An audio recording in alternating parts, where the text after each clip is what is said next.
UP के सुल्तानपुर जनपद में आज सुबह से नेशनल टाकीज रोड स्थित एक राजनीतिक पार्टी के कार्यालय पर अफरा तफरी देखी गई। वहीं जानकारी मिली कि आयकर विभाग का छापा पड़ा है। बताया तो यहां तक जा रहा है कि छापे में करीब आधा दर्जन कर्मी शामिल हैं, जो लखनऊ से सीधे कोतवाली नगर पहुंचे और कार्यवाही शुरू कर दी।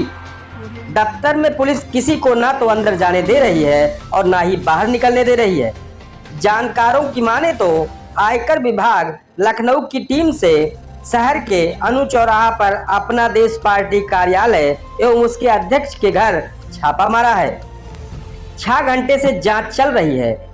वहीं इस पार्टी के अध्यक्ष महमूद अहमद की शहर की मुख्य बाजार चौक में घड़ी की दुकान है, जो सुबह से दुकान बंद देखी जा रही है। सूत्रों की माने तो घर में छापे में आधा दर्जन कर्मी लगे हैं, जो लखनऊ से सीधे कोतवाली नगर पहुंचे और स्थानीय पुलिस टीम को लेकर घर ऑफिस में रेड डाल दी है। वहीं पुलिस किसी को ना तो अंदर जाने दे रही है और ना ही बाहर।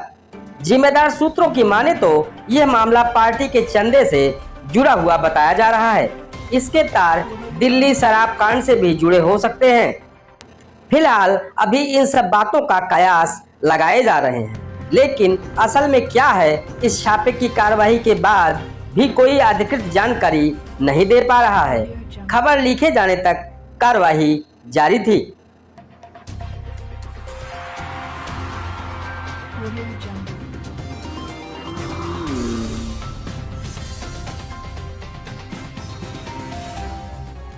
इस तरह की सनसनीखेज खबरों के लिए KD news UP YouTube channel को सब्सक्राइब करें।